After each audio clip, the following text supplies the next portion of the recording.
Hello students, welcome to Arihant. तो आज हम समझने वाले हैं आपका चैप्टर भोली, चैप्टर नंबर 8, जिसके ऑथर कौन है? के अब्बास। ठीक है, तो ये आपका चैप्टर है भोली। जैसा टाइटल है चैप्टर का वैसा सा ही बिल्कुल कैरेक्टर है। जो मेन कैरेक्टर है हमारी, उनका नाम भी क्या है? भोली, और उन्हीं के ऊपर ये टाइटल दिया गया है हमारे चैप्टर को, भोली। ठीक है, तो उनका जो ट्रेट है ना, वो टाइटल की तरह ये बिल्कुल भोली सी एक बच्ची के बारे में ये स्टोरी है, जिसका नाम भी भोली है। अब भोली हम देखा होगा आपने, यूजुअली जो टर्म यूज करते हैं भोली किसके लिए यूज करते हैं कि जो बहुत ज्यादा इनोसेंट होते हैं, सिंपल होते हैं, सीधे से लोग होते हैं, उनके लिए। तो वैसे ही जो भोली है ना, तो उसका नाम भी ऐसा क्यों रखा गया? उसका रियल नेम है सुलेखा, उस बच्ची का। लेकिन बचपन में किसी इंसिडेंट के कारण बचपन में वो झूले से एक कैनवास के बैट से क्या होता है, गिर जाती है, जिसकी वजह से उसके माइंड में थोड़ी सी प्रॉब्लम होती है और वो क्या करने लग जाती है, उसके माइंड में प्रॉब्लम होती है तो वो हमेशा पीछे पीछे रहती है कुछ प्रॉब्लम के कारण। आपने आज के जमाने में अभी फिलहाल टर्म सुना होगा स्पेशल चाइल्ड, तो वो एक स्पेशल चाइल्ड होती है। ठीक है, क्योंकि उसके माइंड में कुछ प्रॉब्लम हो जाती है उस टाइम के बाद से, तो वो क्या करती है, हकला के बोलती है। उस टाइम के बाद से वो हकला के बोलने लग जाती है, चुप चुप रहती है, उसके कोई फ्रेंड्स नहीं रहते, उससे कोई बात नहीं करता और हमेशा कॉर्नर में रहती है। तो उस टाइप की वो बच्ची होती है और उसका एक्चुअल नेम है सुलेखा, लेकिन उसको क्या बोला जाता है? उसको भोली बोला जाता है। ठीक है, तो भोली का ही ये पूरा का पूरा चैप्टर है और भोली की ही ये स्टोरी है। अब भोली क्या होता है? भोली बहुत ज्यादा अच्छी भी नहीं दिखती, मतलब कि जो फिजिकल अपीयरेंस होती है, फिजिकल अपीयरेंस मैंने आपको समझाया हुआ है। फिजिकल अपीयरेंस क्या होता है? जिस तरीके से कोई दिखता है, ठीक है, फिजिकली कोई कैसा दिखता है। तो जो भोली की फिजिकल अपीयरेंस होती है ना, तो लोगों का मानना है कि वो बहुत ज्यादा अगली दिखती है। क्यों? क्योंकि उसको जब वो 2 इयर्स की होती है, जब वो 2 साल की होती है, तो उसको क्या हुए होते हैं, उसको स्मॉल पॉक्स हो जाते हैं। जो जैसे चिकन पॉक्स होते हैं ना, वैसे ही स्मॉल पॉक्स होते हैं। तो उनके जो मार्क्स होते हैं उसकी पूरी बॉडी पे रह जाते हैं, जिसके कारण वो अच्छी नहीं दिखती और उसको बोलने में भी प्रॉब्लम होती है। तो इस वजह से उससे कोई बात नहीं करता, उसको उसकी फैमिली में भी अच्छे से ट्रीट नहीं किया जाता। ठीक है, लेकिन किस तरीके से स्कूल जाने से उसके ऊपर कितना पॉजिटिव इफेक्ट पड़ता है, उसकी टीचर को कितना ज्यादा सपोर्ट करती है, वो स्टोरी में बताया गया है। ठीक है, तो यहीं से ही हम चालू करते हैं हमारी स्टोरी। ठीक है, and the theme of the chapter. तो हमारा थीम ऑफ द चैप्टर क्या है? भोली is the story of Sulekha. Sulekha की ये स्टोरी है, नाम याद रखिएगा, हमारी मेन कैरेक्टर है Sulekha. Who not only symbolises simplicity but innocence too. जो कि सिंबलाइजेस क्या करती है? वो बिल्कुल सिंपल है और बहुत ज्यादा इनोसेंट है, मतलब कि सीधी है। ठीक है, इस वजह से उनको क्या बोला जाता है? भोली बोला जाता है। She is a young girl neglected by all due to her unattractive physical appearance. ठीक है, अब वो सिंपल सी बच्ची है, इनोसेंट सी बच्ची है, लेकिन उसको नेग्लेक्ट किया जाता है। क्यों? उसकी फिजिकल अपीयरेंस की वजह से, जिस तरीके से वो दिखती है, तो वो अच्छी नहीं दिखती। इस वजह से उसको सब इग्नोर करते हैं, उसको इतना ज्यादा उस पर ध्यान नहीं देते, ना उससे कोई बात करता है। This was all because of pock marks on her face caused by small pox when she was 2 years old। और ये क्यों हुआ? पोक मार्क्स की वजह से होता है। पोक मार्क्स क्या होता है? जैसे कि मैंने अभी आपको बताया, जो स्मॉल पॉक्स होता है, जब आपको एक डिजीज होती है, एक इन्फेक्शन होता है जो कि काफी हार्मफुल होता है, तो उसके मार्क्स रह जाते हैं बॉडी के ऊपर, स्मॉल पॉक्स के। तो उनको क्या बोलते हैं?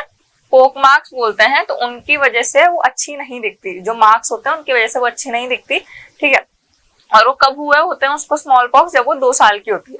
When her marriage was fixed to a greedy old man who demanded dowry to marry her because she was ugly looking, fully refused to marry him। अब यहाँ पे क्या बताया है कि फिर उसकी मैरिज, मतलब उसकी शादी फिक्स हो जाती है एक ओल्ड और ग्रीडी मैन से, मतलब एक बूढ़े और लालची इंसान से, जिसकी एक ऐसा इंसान है, एक ऐसा आदमी जिसकी उम्र काफी ज्यादा है और वो बहुत ज्यादा लालची भी है। लेकिन जब उसके अच्छा ना दिखने के कारण जो वो अगली यंग मैन है, सॉरी, जो अगली ओल्ड मैन है, वो डाउरी डिमांड करता है। कि मतलब जब वो देख लेते हैं भोली को कि भोली के फेस पे क्या है, पोक मार्क्स हैं, तो वो डाउरी की डिमांड करते हैं भोली की फैमिली से। तो इस वजह से जो भोली है वो रिफ्यूज कर देती है उससे शादी करना। Now she stood up for her honour and self respect and rebelled against the evil practice of dowry system in the end. ठीक है, अब क्या होता है? वो खुद के लिए खड़ी होती है, मतलब अभी तक जैसा उसको ट्रीट किया गया पूरी स्टोरी में। ठीक है, तो लास्ट में जाके आप लोग देखेंगे कि वो खुद के लिए कैसे स्टैंड लेती है, खुद की सेल्फ रिस्पेक्ट के लिए कैसे स्टैंड लेती है। पूरा टाइम तो वो सबकी सुनती रहती है, लेकिन लास्ट में वो खुद के लिए, खुद के ऑनर के लिए, मतलब खुद की रिस्पेक्ट के लिए, खुद की सेल्फ रिस्पेक्ट के लिए क्या लेती है? स्टैंड लेती है और उस चीज के अगेंस्ट जाती है। और उससे क्या पता चलता है, उससे क्या प्रूफ होता है? डाउरी सिस्टम के अगेंस्ट भी वो खड़ी होती है कि डाउरी लेना कितना ज्यादा ईवल सिस्टम है, उसके अगेंस्ट भी वो खड़ी होती है। Now, this was the result of education that inspires courage and confidence in her to stood up for herself। और ये सब किसकी वजह से पॉसिबल हो पाता है? उसकी एक टीचर है, हम आगे पढ़ेंगे, वो जब स्कूल जाना स्टार्ट करते हैं तो एक टीचर उसको काफी ज्यादा एंकरेज करती है, मतलब काफी ज्यादा सपोर्ट करती है, काफी कुछ सिखाती है, तो उसकी वजह से उसमें कॉन्फिडेंस आता है, उसमें अपने आप में विश्वास आता है और खुद के लिए खड़ा होना सीखती है। तो यहीं से हम स्टार्ट करेंगे हमारी स्टोरी, ठीक है। आपको एक तो हमारे जो ऑथर है उनका नेम आपको याद रखना है, कभी भी पूछा जा सकता है, इट्स वेरी इंपॉर्टेंट। और आपको जो चैप्टर है आपका, इसमें भी बीच बीच में कुछ भी आ सकता है, एग्जाम्स में पूछा जा सकता है, तो वो भी याद रखना है। Now her name was Sulekha, name क्या है लड़की का? उस बच्ची का सुलेखा नाम है। But since her childhood everyone had been calling her Bholi the सिंपलेटन। अब सिंपलेटन का क्या मतलब होता है? लोगों का जिसका मानना हो कि इंसान काफी ज्यादा फुलिश है, मतलब पागल सा है, और उसको इजीली कोई भी बेवकूफ बना सकता है, मतलब अ foolish person who can be easily tricked।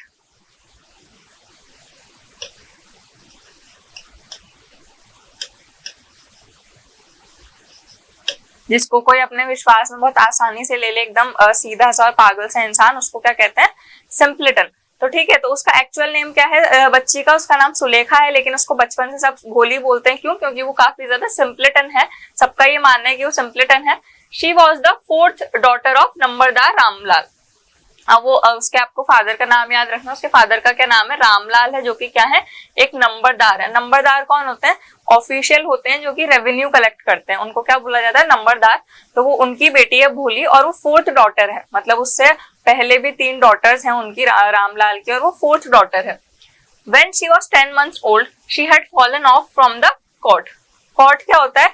एक छोटा सा एक नैरो बेड होता है कैनवस का, नैरो बेड ऑफ कैनवस, ठीक है। तो एक छोटा सा एक सकड़ा सा बिस्तर होता है, उसके ऊपर से जब वो 10 मंथ्स की थी, जब वो 10 महीने की थी, तब उस पे से वो गिर जाती है। शी हैड फॉलन ऑफ मतलब गिर जाना, ठीक है। तो स्कॉट के ऊपर से वो गिर जाती है ऑन हर हेड। और कैसे गिरती है? वो सर के बल गिरती है। परहैप्स मतलब प्रोबेबली,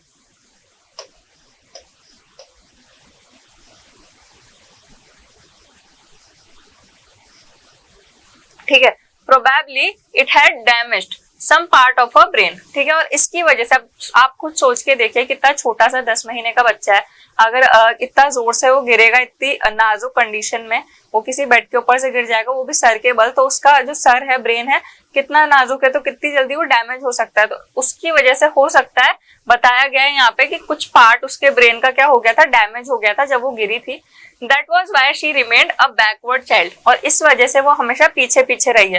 बैकवर्ड चाइल्ड मतलब हमेशा, मतलब स्लो, हर चीज काम में स्लो, मतलब चीजें इतना आसानी से लर्न ना करना, हर चीज में अनएक्टिव रहना, पीछे रहना, अच्छे से बात ना करना, बिल्कुल चुप चुप रहना, उस टाइप की रही है वो। And came to be known as Bholi the सिंपलेटन।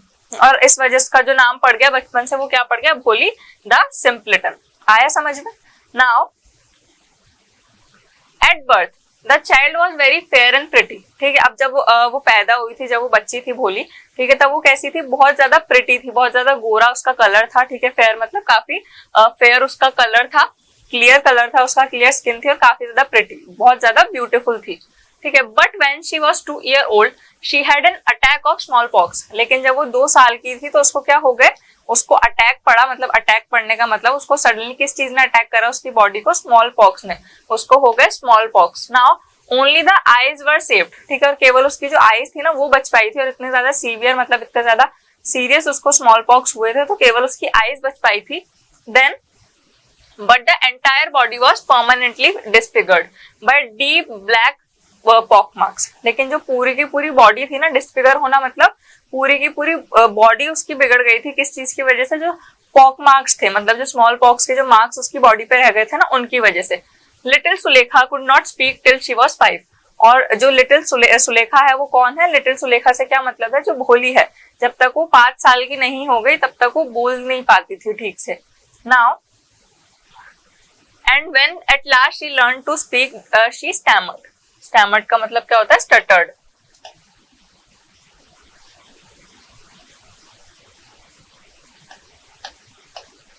लेकिन जब वो बोलना सीखी, मतलब यहाँ क्या बताया कि जब तक वो 5 साल की थी तब तक तो वो बोल नहीं पाती थी, लिटिल सुलेखा, लेकिन जब वो बोलना सीखी तो वो हकलाने लगी, मतलब हकला हकला के बात करती थी वो।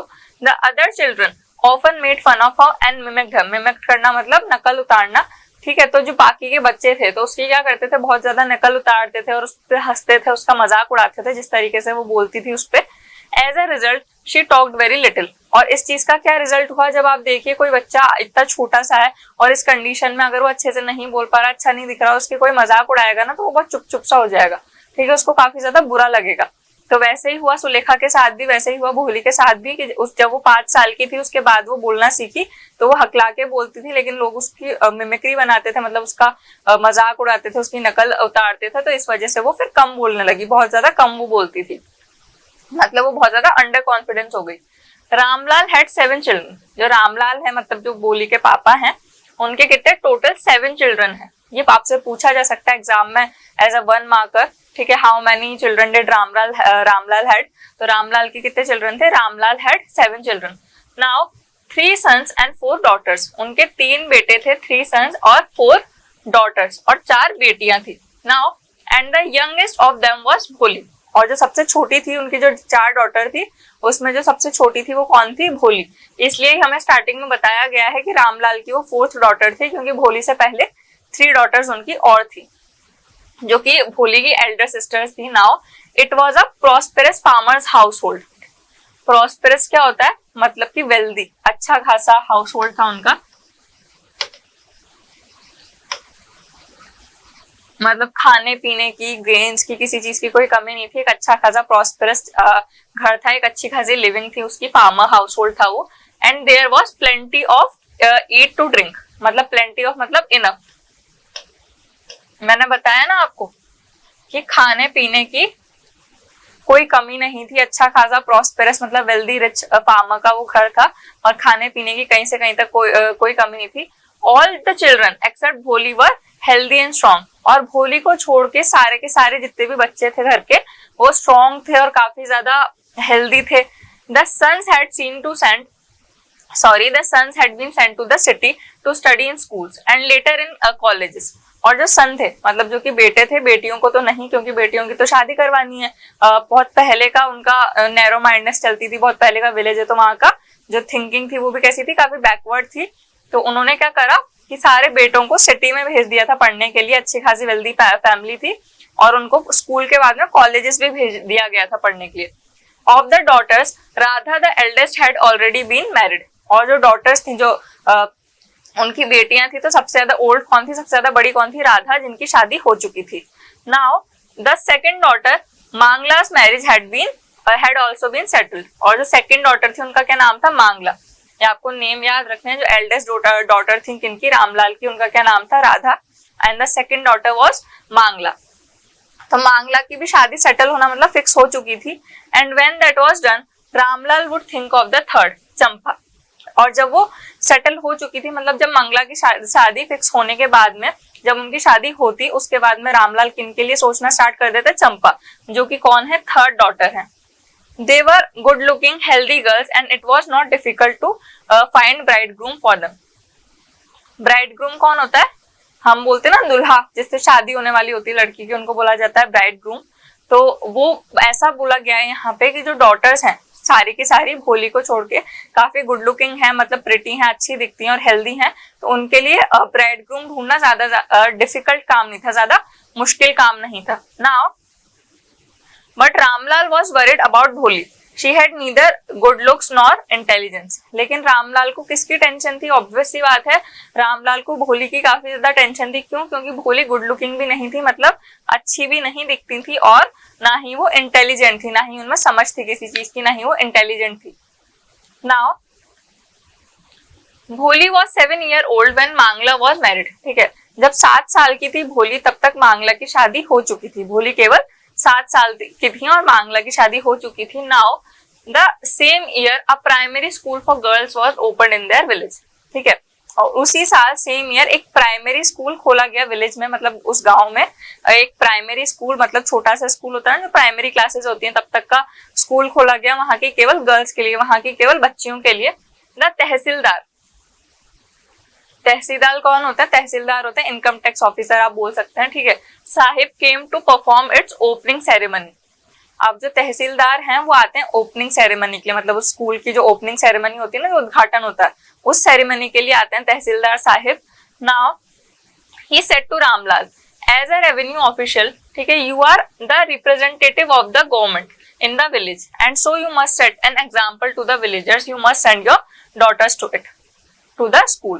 अब जो तहसीलदार हैं, ठीक है, वो रामलाल से क्या कहते हैं कि एज अ रेवेन्यू ऑफिशियल, मतलब आप जो रेवेन्यू ऑफिशियल है ना, तो आप गवर्नमेंट को रिप्रेजेंट कर रहे हैं एक तरीके से, तो आपको जो अपनी बच्चियां हैं उनको तो आपको स्कूल में भेजना ही चाहिए। तभी तो जैसे आप भेजोगे एक रेवेन्यू ऑफिशियल होके, गवर्नमेंट के रिप्रेजेंटेटिव होके, जब आप भेजोगे तभी तो बाकी लोग भेजेंगे, ठीक है, तो आपको अपनी डॉटर्स को स्कूल में जरूर भेजना चाहिए। अब that night when Ramlal consulted his wife, consulted मतलब to take advice,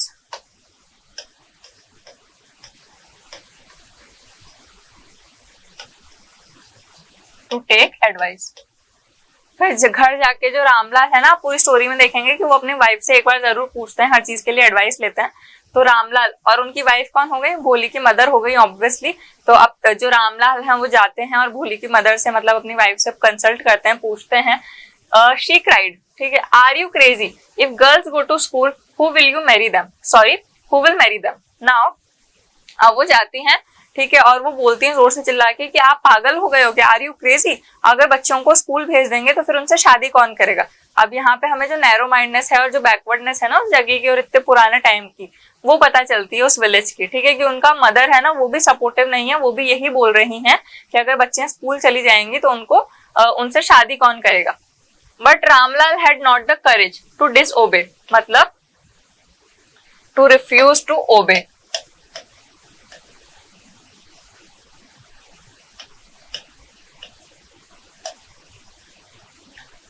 मतलब किसी की बात का मान ना रखना, किसी की बात को ना मानना, उसको क्या कहते हैं? डिसोबे करना, ठीक है। तो लेकिन रामलाल के अंदर इतना करेज नहीं था कि वो डिसोबे कर सके तहसीलदार की बात को, क्योंकि वो उनसे बड़ी पोस्ट पे थे, ठीक है। तो यहाँ पे क्या बताया है? But Ramlal had not the courage to disobey the tehsildar. Now at last his wife said, I will tell you what to do, send Bholi to school as it is, ठीक है, there is a little chance of her getting married with her ugly face and lack of sense, let the teachers at school worry about her।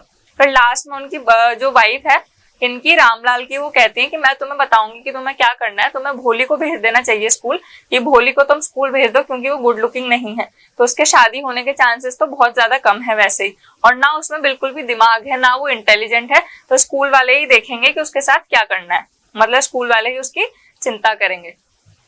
Now the next day Ramlal caught Bholi by the hand and said, come with me, I will take you to the school, ठीक है। अब Ramlal next morning उठते हैं और भोली का हाथ पकड़ के बोलते हैं कि चलो मेरे साथ, मैं तुम्हें स्कूल लेके जाऊंगा। नाउ भोली वॉज फ्राइटेंड, मतलब के अफ्रेड, या फिर आप कह सकते हैं स्कैर्ड। अब ये बात सुन के ना भोली बहुत ज्यादा डर जाती है एकदम से, और फिर क्यों डरती है वो, उसका रीजन आप देखिए। She did not know what a school was like, she remembered, ठीक है, रिमेम्बर्ड मतलब अपने माइंड में कोई चीज याद रखना, उसको याद था। How a few days ago their old cow Lakshmi had been turned out of the house and sold. अब यहाँ पे क्या होता है कि जब उससे बोला जाता है, भोली से उसके फादर बोलते हैं कि चलो मैं तुम्हें स्कूल लेके जाऊंगा, तो क्या होता है कि वो बहुत ज्यादा डर जाती है, और क्या सोचती है वो, उसको पता नहीं था कि स्कूल क्या होता है, स्कूल कैसा दिखता है और स्कूल में क्यों जाया जाता है। तो वो सोचती है अपनी ओल्ड काव के बारे में। उसको एक इंसिडेंट याद आता है कि कुछ दिनों पहले मेरी जो काव थी, हमारी जो ओल्ड काव थी लक्ष्मी, उसको बेच दिया गया था, तो उसको ऐसा ही कुछ लगता है कि शायद मेरे साथ भी कुछ ऐसा ही होने वाला है। तो वो क्या बोलती है, ना ना नो नो नो नो, ठीक है, वो जोर जोर से एकदम हकलाते हुए बोलती है नहीं नहीं नहीं। शी शाउटेड, जोर से, इन टेरर मतलब डर में, फेयर मतलब डर में, and pulled her hand away from her father grip, और उसके फादर ने जिसका हैंड पकड़ रखा होता है ना अपने हाथ से, तो जोर से अपना हाथ छुड़ा लेती है अपने फादर से और बहुत ज्यादा डर के बोलती है नहीं नहीं मैं नहीं जाऊंगी कहीं। Now what's the matter with you, you fool, shouted Ramlal, I am only taking you to school. Then he told his wife, let her wear some decent clothes today, or else what will the teachers and the other schoolgirls think of us when they see her। अब यहाँ पे क्या बताया है कि जो भोली है जब वो ऐसे रिफ्यूज करती है तो उसके फादर जोर से उसके ऊपर शाउट करते हैं कि तुम्हारे साथ में बात क्या है, क्या मैटर है, क्या सिचुएशन है। मतलब इतना बुरी तरीके से उसको स्कोल्ड करके बोलते हैं कि तुम्हारे साथ में बात क्या है, यू फूल, ऐसे बोलते हैं उसको। आप देखिए, आपको वे ऑफ टॉकिंग पता चल रहा है कि उस बच्ची को घर में किस तरीके से ट्रीट किया जाता होगा और किस तरीके से लिया जाता होगा। इस वजह से उसके अंदर बिल्कुल भी कॉन्फिडेंस नहीं है ना। फिर वो अपनी वाइफ से कहते हैं, सॉरी पहले वो उससे कहते हैं भोली से, कि तुम्हारे साथ में मैटर क्या है, यू फूल, मैं तुम्हें सिर्फ स्कूल लेके जा रहा हूँ। फिर वो अपनी वाइफ से कहते हैं कि आज इसको थोड़े डिसेंट, मतलब साफ सुथरे से और थोड़े अच्छे से कपड़े पहनाना। क्यों? क्योंकि आज ये स्कूल जा रही है और अगर ये अच्छे कपड़े पहन के नहीं जाएगी ना तो सब सोचेंगे कि कैसे ये कपड़े पहन के आई है, और हमारे बारे में वो क्या सोचेंगे, बाकी की जो स्कूल गर्ल्स हैं वो क्या सोचेंगी। Now new clothes had never been made for Bholi, the old dresses of her sisters were passed to her, no one cared to mend, mend मतलब repair,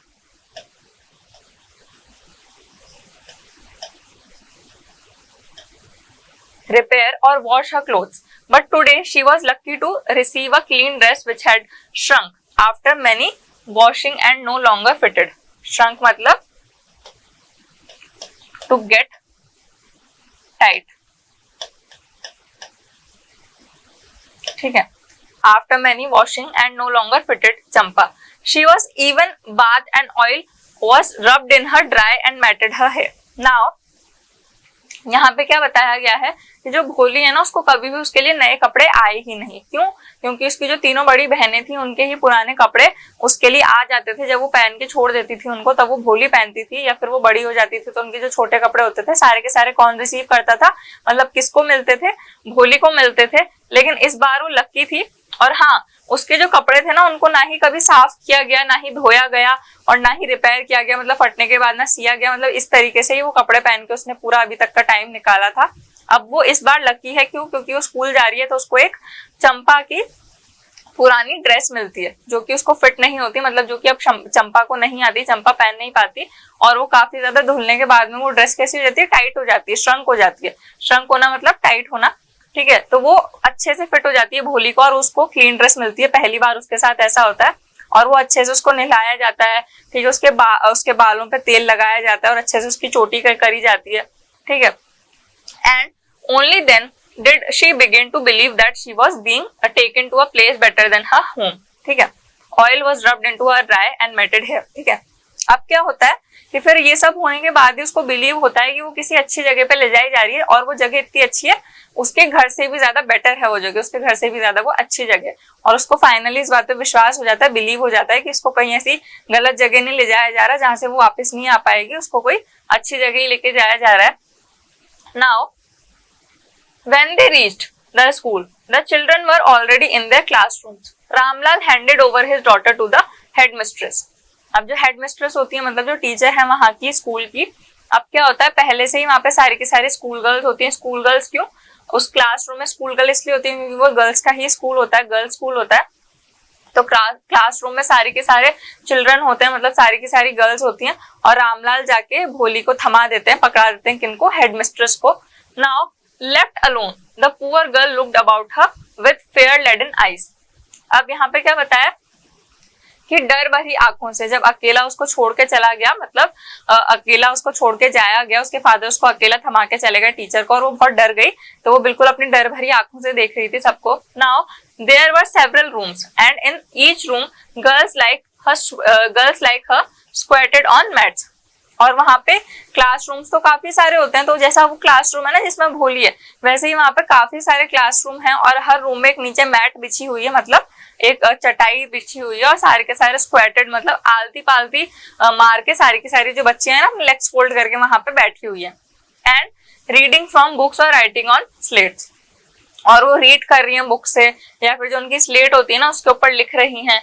the headmistress asked Bholi to sit down in a corner in one of the classroom. और जो head mistress है वो भोली से बोलती हैं कि एक कॉर्नर में जाके बैठ जाओ, ठीक है, मतलब किसी जो रूम में वो है उस रूम के कॉर्नर में जाके वो भोली बैठ जाए।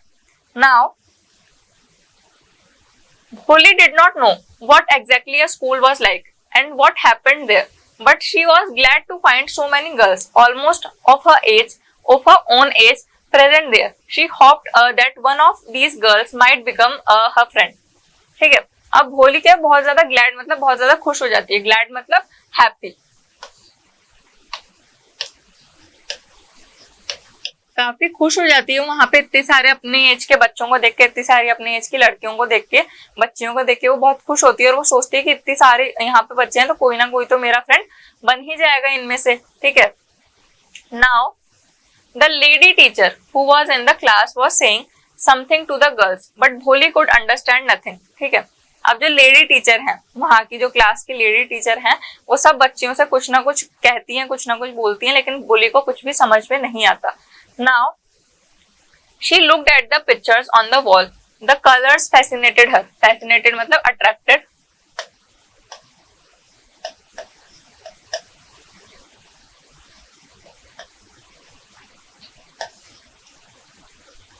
अब ना भोली को कुछ समझ में नहीं आ रहा है, जो कि क्लास टीचर या फिर जो टीचर है वहां की लेडी टीचर वो बोल रही है, उन्हें समझ में नहीं आता। तो भोली जो वॉल के ऊपर पिक्चर बनी हुई है, तस्वीरें बनी हुई है, उनको देखती है और जो वहां पे कलर उसको काफी सारे दिखते हैं ना, उससे वो काफी ज्यादा अट्रैक्ट होती है। छोटी सी बच्ची और बहुत ज्यादा खुश होती है उन्हें देख के। The horse was brown just like the horse on which the tehsildar had come to visit their village, ठीक है। जो हॉर्स है, जो हॉर्स की पिक्चर है वो ब्राउन कलर की है, बिल्कुल वैसी ही जैसे ब्राउन कलर के एक हॉर्स पे तहसीलदार आते हैं विजिट करने, कहाँ पे, विलेज में। The goat was black like the goat of their neighbour, ठीक है। और जो गोट है, ठीक है, जो बकरी है वो कैसी है, ब्लैक कलर की है, बिल्कुल वैसी ही जैसी उनके नेबर की, मतलब उनके पड़ोसी की जो गोट है वैसी। Now the parrot was green like the parrot she had seen in the mango orchard. Orchard यहाँ पे क्या होता है, गार्डन। अब यहाँ पे वो बताती है कि जो ग्रीन है ना, ग्रीन कलर की पिक्चर किसकी है, पैरेट की है, बिल्कुल उन्हीं पैरेट की तरह जो कि उसने कहाँ पे देखे थे, मैंगो के गार्डन्स में देखे थे। And the cow was just like their Lakshmi, और जो काउ की पिक्चर है वो बिल्कुल कैसी है, बिल्कुल लक्ष्मी की तरह है, उनकी जो काउ है वैसी। एंड सडनली भोली notice that the teacher was standing bye her side smiling at her. और सडनली मतलब एकदम से, ठीक है, भोली क्या नोटिस करती है कि जो लेडी टीचर है वो भोली के पास में खड़ी हुई है और भोली की तरफ देख के मुस्कुरा रही है, मतलब बहुत ज्यादा स्माइल कर रही हैं और उसको देख रही हैं। Now what's your name little one, भो भो भो शी कुड स्टैमर, ठीक है, नो फर्दर देन दैट। अब उससे पूछा जाता है, भोली से जो लेडी टीचर है वो भोली से पूछती हैं कि तुम्हारा नाम क्या है बेटा, लिटिल वन मतलब बेटा, या फिर किस भी उन्होंने नेम से उसको प्यार से बुलाया है, लिटिल वन, ठीक है। तो पूछते हैं कि तुम्हारा नाम क्या है प्यार से, तो भोली स्टैमर करने लग जाती है, मतलब हकलाने लग जाती है और बोलती है भो भो भो, और उससे आगे बोल नहीं पाती। Now then she began to cry and tears flowed from her eyes in a helpless flood। हम यहाँ पे क्या बताया, फिर ऐसा सोच के ना, ऐसा बोल नहीं पाती वो, तो फिर अपने आप ही उसको रोना आ जाता है और वो बहुत ज्यादा रोने लगती है, उसकी आंखों से आंसू टपकने लगते हैं और कुछ भी नहीं कर पाती, वो हेल्पलेस वहां पे खड़ी रहती है। She kept her head down as she sat in her corner, not daring to look up at the girls who she knew were still laughing at her। अब क्या होता है कि वो अपने कॉर्नर में जाके बैठ जाती है और अपना जो सर है ना बिल्कुल झुका लेती है और पूरा टाइम वो ऊपर उठा के नहीं देखती सर। क्यों? क्योंकि उसको बहुत ज्यादा अपने आप में शर्म आ रही है, बुरा लग रहा है, क्योंकि उसको ऐसा लग रहा है कि सारी सारी जो लड़कियां हैं उस पर अब भी हंस रही होंगी या उसका मजाक उड़ाया जा रहा होगा। Now when the school bell rang all the girls scurried, scurried मतलब टू वॉक और to run hurriedly, to walk और to run hurriedly।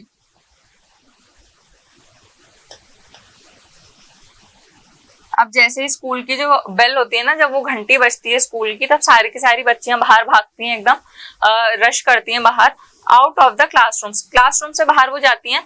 द भोली डेयर्ड नॉट टू लीव, ठीक है, for corner, her head still lowered, lowered मतलब बो down,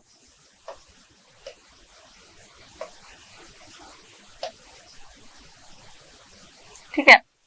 she kept सोबिंग, सोबिंग मतलब weeping, मतलब कि क्राइंग। अब जैसे ही घंटी बजती है, मतलब स्कूल बेल, जो स्कूल बेल होती है ना वो बजती है, तो सारी की सारी जो बच्चियां होती है ना बाहर भागती हैं क्लासरूम से, लेकिन भोली वहीं पर ही कॉर्नर में बैठी रहती है और उसका सर अभी भी झुका हुआ है और वो रो रही है और उसकी हिम्मत नहीं हो रही कि वो ऊपर उठा के देखे अपना सर, और अभी भी वो रोए जा रही है। नाउ भोली the teacher voice was so soft and soothing, soothing का क्या मतलब होता है, जेंटल एंड काम।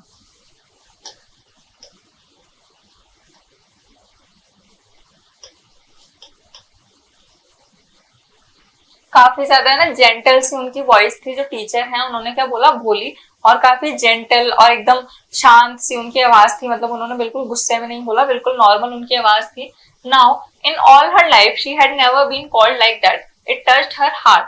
अब क्या होता है कि पूरी अपनी लाइफ में किसी ने भी उससे अभी तक इतना प्यार से बात नहीं की थी, उसका नाम इतना प्यार से नहीं लिया था, तो वो चीज उसके दिल को छू जाती है, भोली के दिल को। Now get up said the teacher, it was not a command. Command क्या होता है, order, but just a friendly suggestion. Bholi got up, not tell me your name, कि अब मुझे अपना नाम बताओ। अब भोली क्या बोलते हैं, sweat broke out over her whole body, would her stammering tongue again disgrace her. Disgrace मतलब disrespect.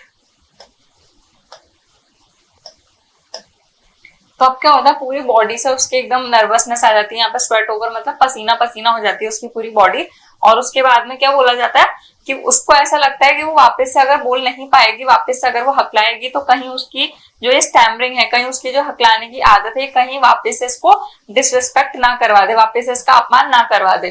For the sake of this kind woman, however she decided to make an effort, she had such a soothing voice, she would not laugh at her. उसके बाद में जो kind teacher होते हैं ना, केवल उनके कहने पे, सेक मतलब केवल उनके कहने पे वो सोचती है कि क्यों ना मैं एक एफर्ट, एक और कोशिश करूं। क्यों? क्योंकि ये काइंड वुमेन है, काफी ज्यादा अच्छी है, लेडी है, ये मेरे ऊपर हंसेंगी तो नहीं, मेरा मजाक तो नहीं उड़ाएंगी अगर मैं नहीं बोल पाई तो वो एक एफर्ट करती है, एक प्रयास करती है बोलने का। नाउ भ भो भो, शी बिगेन टू स्टैमर, फिर वापस से हकलाते हुए वो बोलने लगती है अपना नाम, भ भो भो ऐसे करके। वेल डन, वेल डन, ठीक है। The teacher encourage her, encourage मतलब मोटिवेटेड।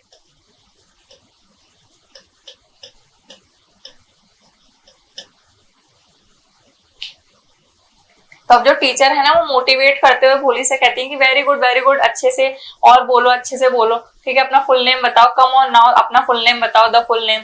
भ भो भोली, तो फिर लास्ट में वो बोल ही देती है हकलाते हकलाते भोली अपना पूरा नाम। At last she was able to say it and felt relieved as if she was great achievement. Achievement मतलब सक्सेस।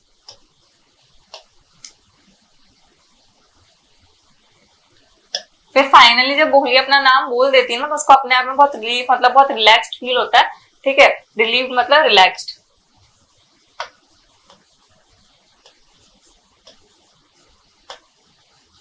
काफी रिलैक्स और काफी हल्का फील होता है कि उसने कोई जंग जीत ली है, उसको कोई बहुत ज्यादा बड़ी सक्सेस मिल गई है, उसने कोई बहुत अच्छा सा अचीव कर लिया, कुछ बहुत जीता हासिल कर लिया, ठीक है। तो क्योंकि वो इतना ज्यादा एफर्ट डाल के इतना सब उसका मजाक उड़ाते ना, फिर भी वो हिम्मत करके वो केवल मैम के कहने पे, केवल उन टीचर के कहने पे वो अपना नाम बोलने की कोशिश करती है और फाइनली वो बोल देती है भोली।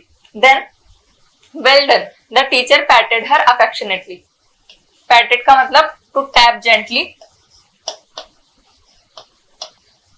मतलब प्यार से उसके सर पे एकदम थपथपाते हुए टीचर बोलती हैं। अफेक्शनेटली मतलब लविंगली, तो प्यार से उसका सर थपथपाते हुए टीचर बोलती है वेल डन मतलब बहुत अच्छे। And said put the fear out of her, your out, sorry, put the fear out of your heart and you will be able to speak like everyone else, ठीक है। अब जो teacher होती है ना, वो क्या बोलती है भोली से कि अपने दिल से जो डर है ना, ये fair, please put it out, ठीक है, इसको बाहर निकाल दो, उसके बाद तुम अच्छे से बोल पाओगी सबके सामने, ठीक है। Now Bholi looked up as if you ask really. अब यहाँ पे क्या बताया, put the fear of your heart so that you can speak like others, मतलब अपने दिल से जो ये डर है ना, इसको निकाल दो, अपने दिल से ये जो झिझक है, ये डर है, इसको निकाल दो, तब तुम दूसरों के जैसे बाकी सबकी तरह बोल पाओगी, सबके सामने बोल पाओगी। तो भोली ऊपर देखते हुए उनसे पूछती है अपने मन में, रियली, मतलब ऐसा लगता है कि वो पूछना चाह रही है कि सच में क्या वो बोल पाएगी ऐसे। Now yes yes, it will be very easy, you just come to school every day, will you come, ठीक है। अब जो टीचर होती है वो बोलती है यस यस मतलब हाँ हाँ तुम बिल्कुल बोल पाओगी, लेकिन क्या तुम डेली स्कूल आओगी, ठीक है, हर दिन क्या तुम स्कूल आओगी, ठीक है, विल यू कम। तो भोली नोडेड मतलब वो अपना सर हिलाते हुए, अपना हेड हिलाते हुए भोली बोलती है कि हाँ मैं आऊंगी। नाउ नो से इट लाउड, फिर जो टीचर होती है वो बोलती है कि नहीं जोर से बोलो इस चीज को। नाउ ये yes, and Bholi herself was astonished that she had been able to say it, मतलब भोली में अपने आप में कॉन्फिडेंस आ गया था इस चीज का कि हाँ वो अपने आप में मान चुकी थी इस चीज को कि हाँ हाँ उसने जब बोला कि हाँ अब वो बोल पाएगी, बाकियों की तरह वो भी बोल पाएगी बिना हकलाए। Now didn't I tell you, now take this book, ठीक है। अब the book was full of nice pictures and the pictures were in colour, dog, cat, goat, horse, parrot, tiger and cow, just like Lakshmi, and with every picture was a word in with black letters. Letters क्या होते हैं? Alphabets, मतलब कि अक्षर, ठीक है। तो अब उनको वो बुक देती हैं, जो टीचर होती हैं वो भोली को बुक पकड़ाती हैं कि इस बुक को रखो, ठीक है। और उस बुक के अंदर पिक्चर्स होती हैं, ठीक है। जो वॉल के ऊपर पिक्चर देख रही थी ना, वैसी उस बुक के ऊपर पिक्चर्स होती हैं, काफी सारी डॉग की, एनिमल्स की होती है, तरह तरह के, गोट की, काउ की, एलिफेंट की, और कलरफुल होती हैं वो पिक्चर्स, और उनके नीचे अल्फाबेट्स लिखे होते हैं, अक्षर लिखे होते हैं। जैसे किसी डॉग की वो पिक्चर होगी ना, तो उसके नीचे डी लिखा हुआ होगा, तो इस तरीके के वो अल्फाबेट्स लिखे होते हैं। Now in a month you will be able to read this book, then I will give you a bigger book, then a still bigger one. In time you will be more learned than anyone else in the village. तो वो जो teacher होती हैं वो कहती हैं कि है ना, एक मंथ में तुम इस बुक को पढ़ना सीख जाओगी, और फिर जब तुम इस बुक को पढ़ना सीख जाओगी तो मैं तुम्हें इससे बड़ी बुक दूंगी, फिर उससे बड़ी बुक दूंगी, और फिर पूरे विलेज में, पूरा का पूरा जो गांव है, पूरे विलेज में तुम सबसे अच्छे से बोल पाओगी, सबसे अच्छे से बात कर पाओगी, और अच्छे से लर्न कर पाओगी चीजों को। Now then no one will ever be able to laugh at you. People will listen to you with respect and you will be able to speak without the slightest stammer. उसके बाद में वो बोलती हैं टीचर कि सब तुम्हें बहुत ज्यादा रिस्पेक्ट के साथ में तुमसे बात करेंगे, और बिना हकलाए तुम सबसे बोल पाओगी, तुम बिल्कुल भी इतना सा भी झिझकोगी नहीं, और बिना स्टैमर करे, बिना स्टटर करे तुम अच्छे से बोल पाओगी। अंडरस्टैंड, मतलब तुम्हें समझ में आया कि बिल्कुल भी डरने की जरूरत नहीं है, कोई भी तुम पे नहीं हंसेगा, तुम सबकी तरह अच्छे से बोल पाओगी बिना जरा सा भी हकलाए। Now go home and come back early tomorrow morning. फिर जो टीचर होती है वो बोलती है कि हाँ बेटा, अब अपने घर जाओ और सुबह जल्दी आ जाना। Now Bholi felt it suddenly. All of the bells in the village temple were ringing, and the trees in front of the school household had blossomed, मतलब bloom.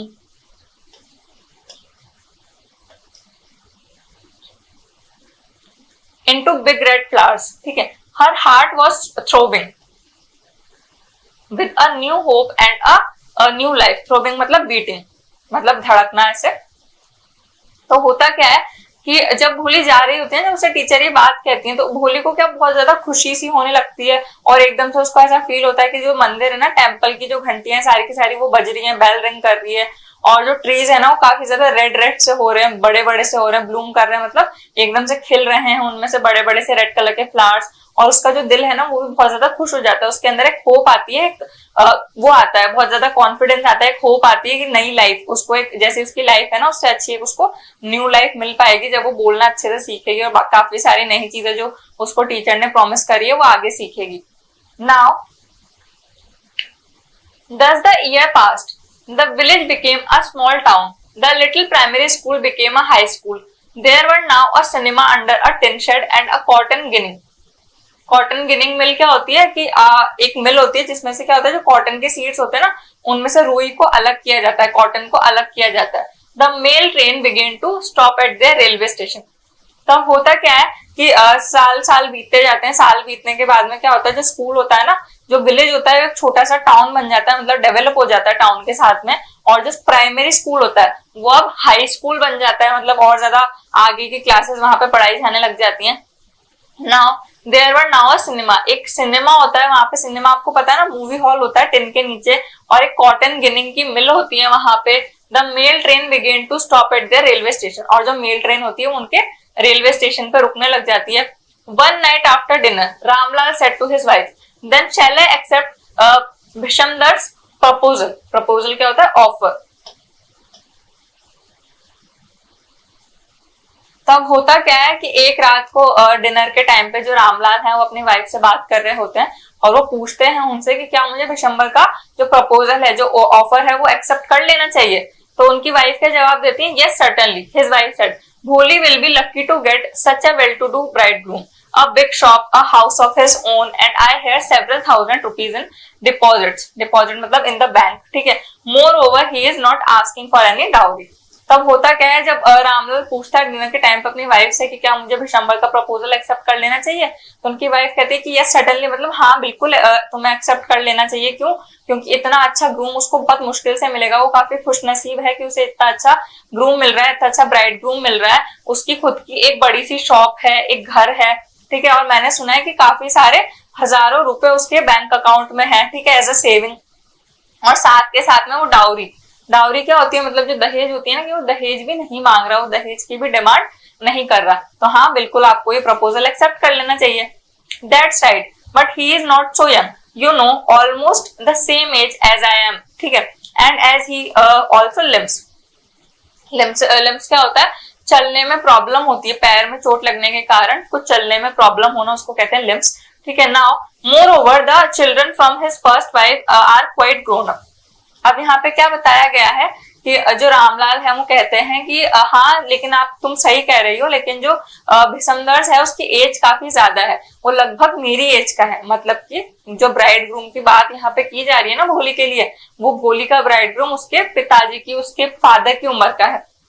सो नाउ वो कहते हैं कि जो ब्राइड ग्रूम है ना, उसकी as लगभग मेरी तरह है, मेरे जितना वो बड़ा है, और साथ के साथ में उसकी जो वाइफ थी उससे पहले भी उसकी वाइफ रही है, और उनके चिल्ड्रन काफी ज्यादा बड़े बड़े से हैं। मतलब आप देख रहे हैं कि उनकी मदर ये चीज देख रही है कि एक शॉप है और बैंक अकाउंट में इतने सारे पैसे हैं, कितनी ज्यादा खुशनसीब है भोली, लेकिन साथ के साथ में क्या है, इतना ज्यादा बड़ा बिल्कुल अपने फादर की एज का भोली के लिए वो लोग ब्राइड ग्रूम देख रहे हैं, ठीक है। और उनकी जो फर्स्ट वाइफ थी उसके, मतलब जो उनकी पहले वाइफ रही होंगी, उनके जो चिल्ड्रन थे वो भी काफी ज्यादा बड़े थे, क्वाइट ग्रोन अप, मतलब वो भी काफी बड़े बड़े से हो चुके थे।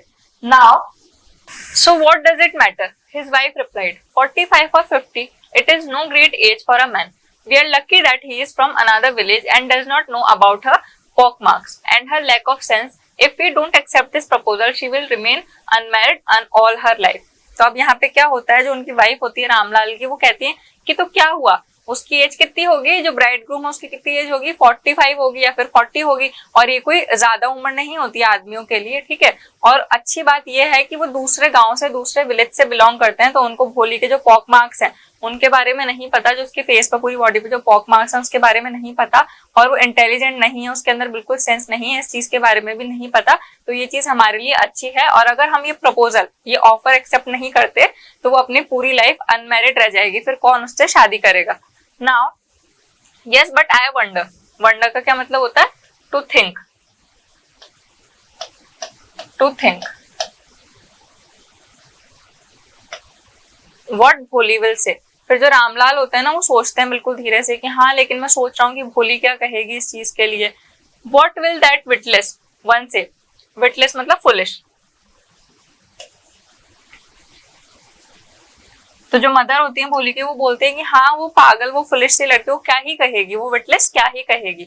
शी इज लाइक अ डम काउ, कि वो एक डम काउ, फुलिश काउ की तरह है, एक बस बेवकूफ गाय की तरह, सीधी सी गाय की तरह है। Maybe you are right, muttered मतलब विस्पर रामलाल।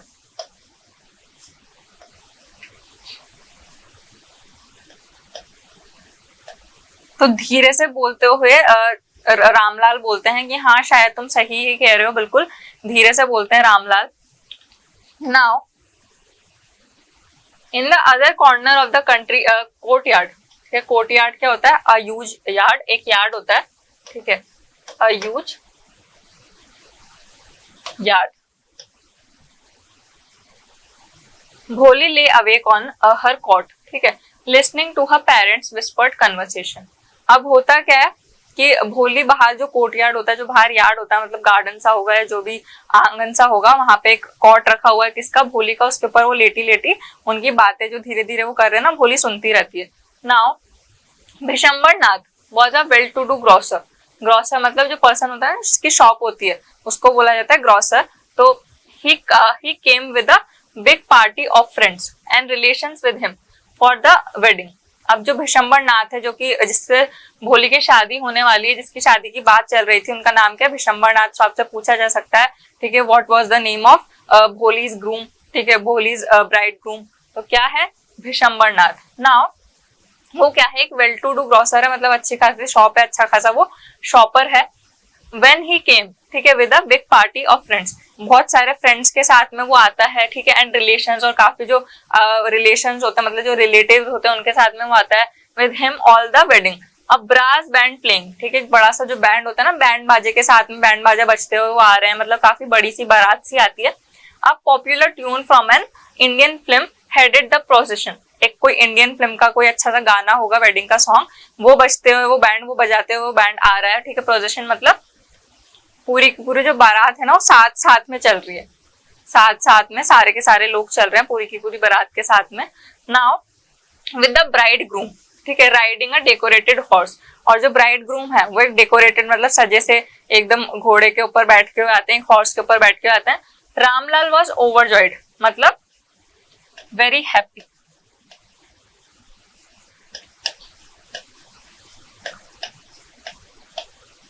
अब जो रामलाल होते हैं ना ये सब देख के बहुत ज्यादा खुश हो जाते हैं, बहुत ज्यादा, ठीक है। Now to see such pomp and splendour, pomp and splendour का क्या मतलब होता है? Show off grand, show off grand मतलब इतनी है ना शान और शौकत देख के जो रामलाल होते हैं, भोली के फादर होते हैं, वो काफी ज्यादा खुश हो जाते हैं, बिल्कुल फूले नहीं समाते। Then he had never dreamed that his fourth daughter would have such a grand wedding, ठीक है। तो उन्होंने कभी भी नहीं सोचा था कि इतनी आलीशान और इतनी यूज, ग्रैंड का मतलब क्या होता है? यूज। तो उन्होंने कभी भी नहीं सोचा था कि उनकी जो फोर्थ डॉटर है ना, जो भोली है, उसकी इतनी आलीशान, इतनी ह्यूज वेडिंग होगी। Bholi's Elder sisters who had come for the occasion were envious. Envious का क्या मतलब होता है? मैं यहाँ लिख देती हूँ, jealous.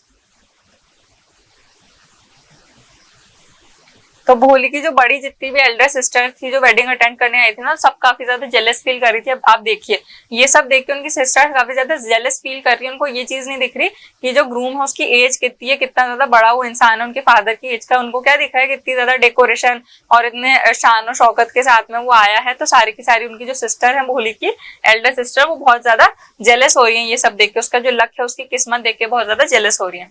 Now when the auspicious, ठीक है, मतलब अच्छा सा मौका, ठीक है, auspicious movement came the priest said bring the bride. तो मतलब अच्छा जब मुहूर्त होता है ना, तो जो प्रीस्ट होते हैं, मतलब जो पंडित जी होते हैं प्रीस्ट, ठीक है, उनको प्रीस्ट बोला जाता है। तो पंडित जी क्या बोलते हैं? ब्राइड को बुलाइए, ब्रिंग द ब्राइड। नाउ भोली क्लेड इन अ रेड सिल्कन ब्राइडल ड्रेस। अब भोली पूरी की पूरी रेड कलर की एक आउटफिट होता है दुल्हन का, ठीक है, वो पहन के आती है। रेड कलर के सिल्क के आउटफिट में आती है। ब्राइडल मतलब ब्राइड का जो ड्रेस होती है उसके अंदर। was led to the bride's place near the sacred fire. Sacred मतलब होली,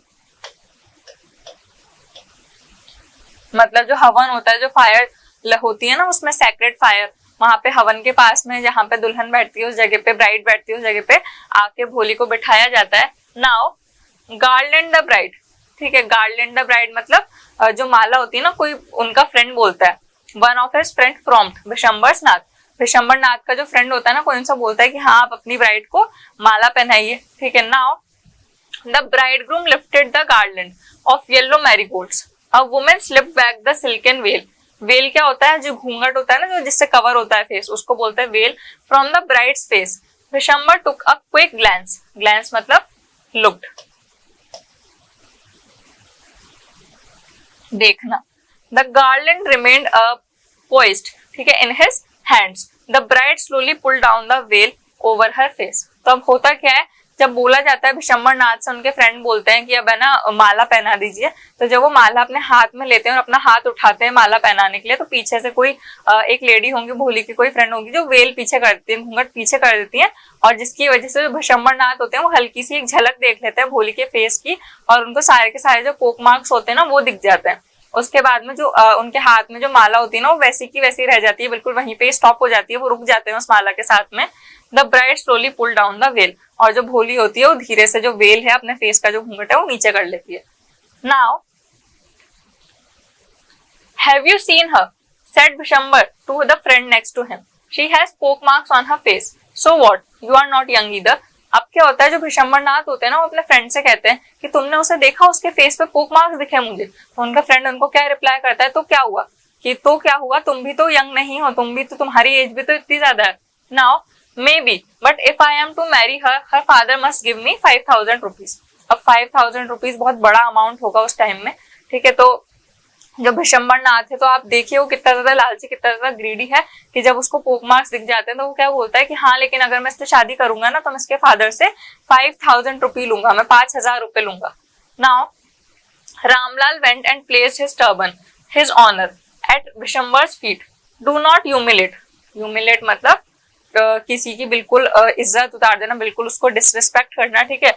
मी सो टेक 2000 रुपीज। अब रामलाल क्या करते हैं, जाके अपनी टर्बन मतलब अपनी पगड़ी उनके पैरों पे रख देते हैं विशंबर नाथ के, कि प्लीज मेरे को ह्यूमिलेट मत कीजिए, ठीक है, मेरे को इतना ह्यूमिलेट मत कीजिए, मेरी इतनी डिसरिस्पेक्ट मत कीजिए, ठीक है, आप प्लीज 2000 रुपीज ले लीजिए, मतलब प्लीज 2000 रुपए ले लीजिए। नाउ नो 5000 और we go back, keep your daughter. अब विशंबर नाथ कहता है कि नहीं 5000 मतलब सॉरी 5000 रुपीज, या फिर आप अपनी बेटी को रख लीजिए, मैं 5000 रुपीज ही लूंगा, वरना आप अपनी बेटी को रख लो। नाउ हम वापस जा रहे हैं, be a little considerate please, if you go back I can never show my face in the village.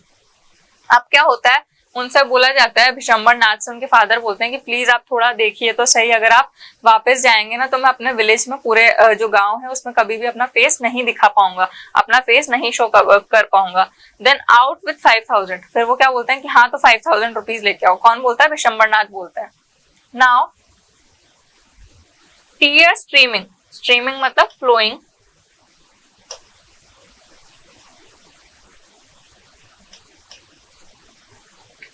down his face. Ramlal went in, opened the safe and counted out the notes. He placed the bundle at the bridegroom's feet. अब बिल्कुल उनके रामलाल जो भोली के father है ना, उनकी आंखों से आंसू बहे जा रहे हैं, ठीक है, रोते रोते है ना, वो क्या करते हैं अंदर जाते हैं और अपने सेफ में उनके जितने भी पैसे तिजोरी में रखे होंगे ना वो काउंट करते हैं, नोट को लाके, नोट का जो बंडल होता है उनको लाके विशंबर नाथ के फीट पे पैरों पे रख देते हैं। Now on Bishambar's greedy face appeared a triumphant मतलब स्माइल ऑफ विक्ट्री।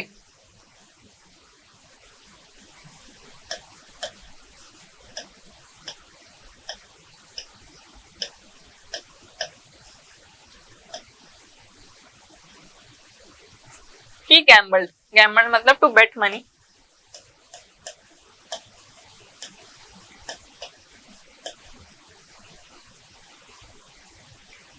अब क्या होता है, जब ऐसा होता है ना, उनको पैसे दे दिए जाते हैं जितने मांगे होते हैं उन्होंने, तो विशंबर नाथ के फेस पे बहुत ज्यादा एकदम ऐसे लगता है कि जीत की कोई इसके फेस पे स्माइल आई है, ठीक है, क्यों, क्योंकि उन्होंने पैसे ही तो मांगे थे, गैम्बल मतलब उन्होंने पैसे मांगे थे, उनको मिल गए और काफी खुश हो गए वो। ग्रीडी मतलब इतने ज्यादा लालची है वो, ठीक है। Now give me the garland, he announce, announce मतलब एकदम डिक्लेयर करते हैं वो जोर से कि हाँ मेरे को माला ला के दे दो,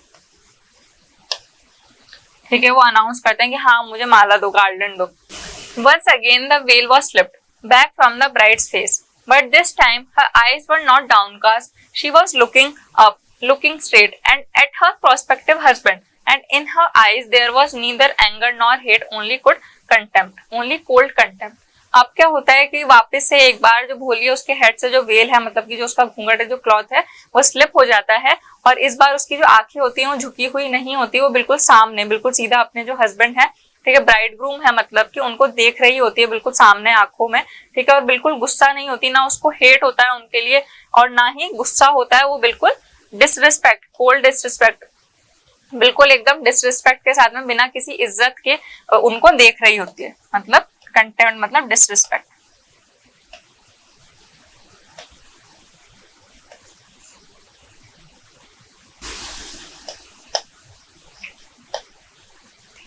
तो बिल्कुल भी कोई ऐसा हेट नहीं होता, एंगर नहीं होता, कोई गुस्से की फीलिंग नहीं होती और कोई घृणा की फीलिंग नहीं होती, वो बिल्कुल बिना किसी इज्जत के डिसरिस्पेक्ट के साथ में बिल्कुल आंखों से आंखें मिला के नीचे नहीं देख रही होती, इस बार अपने हस्बैंड को देख रही होती है, ठीक है, only cold contempt.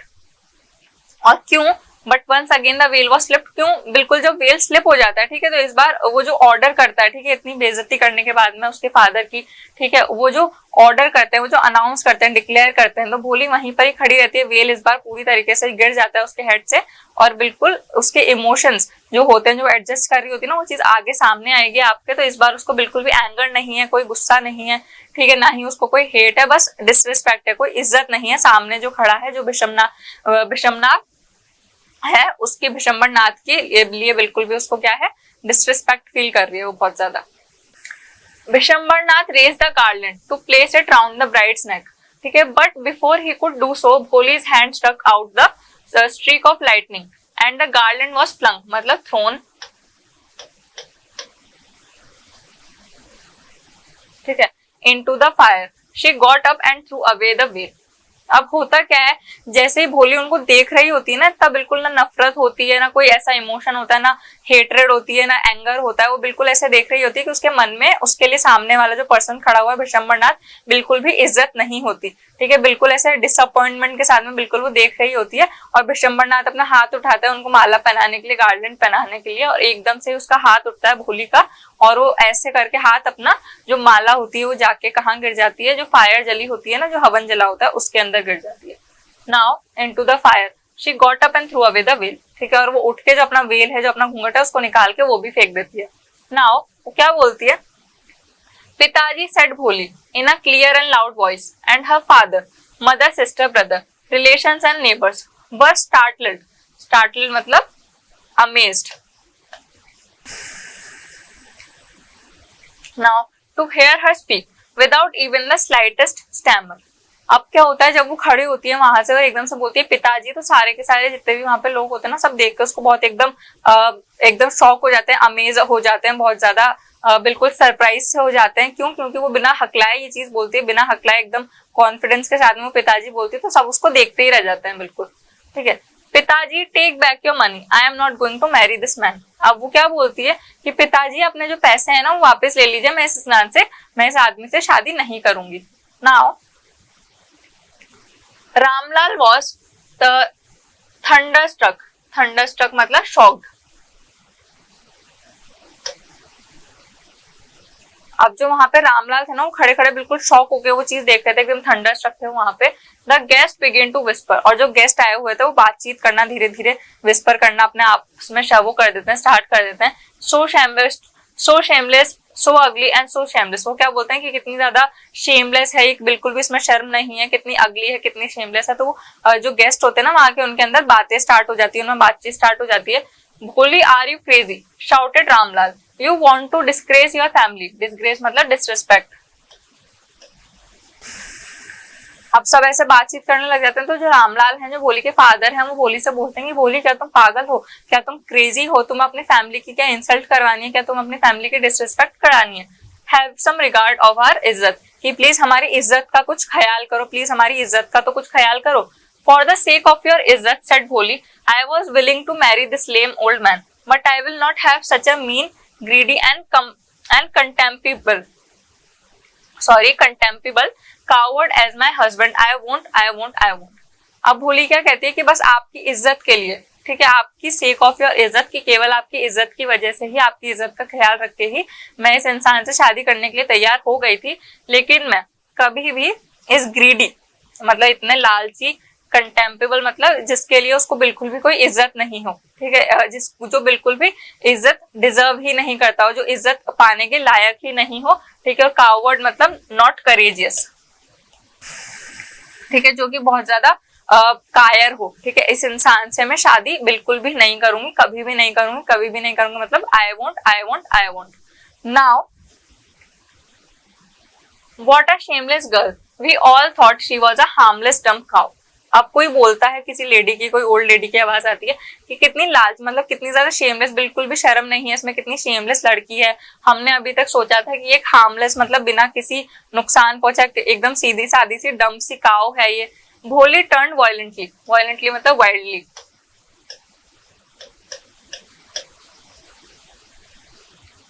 On the old woman, yes aunty, you are right, you all thought I was a dumb driven cow, that's why you wanted to hand me over to this heartless creature, ठीक है, a person without heart, a person without heart, इसका मतलब ये heartless का। तो भोली है ना बहुत ज्यादा गुस्से से टर्न होती है एकदम, और क्या बोलती है उन आंटी से कि हाँ आंटी, आपने सही कहा कि मैं बिल्कुल हार्मलेस हूँ, ठीक है, एक डम ड्राइवर काऊ की तरह हूँ मैं, बिल्कुल एकदम बेवकूफ सी गाय की तरह, सीधी सादी सी गाय की तरह हूँ। तभी तो आप मेरे को इस आदमी के हाथों भिजवाना चाहते हो, इस आदमी के हाथों देना चाहते हो। किसके हाथों? एकदम हार्टलेस क्रिएचर की, बिल्कुल इसमें मतलब दिल नहीं है, बिल्कुल कैसा है ये, लालची सा इंसान है, हार्टलेस क्रिएचर है ये। Now the dumb cow, the stammering fool is speaking, do you want to hear more. लेकिन फिर वो क्या बोलते हैं कि लेकिन जो आपके नजरों में जो डम्ब काउ है, ठीक है, जो गाय है, बिल्कुल वो अब बिना हिचकिचाए मतलब बिना स्टैमर करे, बिना हकलाए बोल पा रही है। क्या आपको और सुनना है? क्या आपको और ज्यादा सुनना है? Now Vishambarnath, the grocer, started to go back with his party. The confused bandsman thought this was the end of the ceremony and struck up a closing song. Ramlal stood rooted to the ground, his head bowed low with a weight of grief and shame. Grief क्या होता है? Sorrow.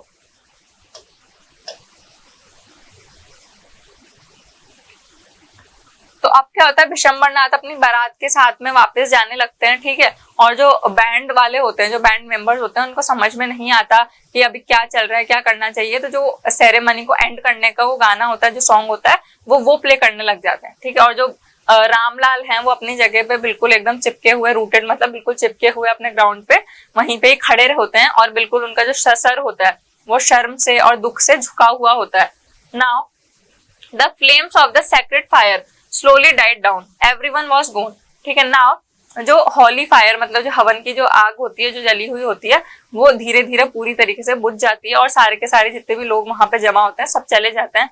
Now Ramlal turned to Bholi and said, but what about you? No one will ever marry you now. What shall we do with you?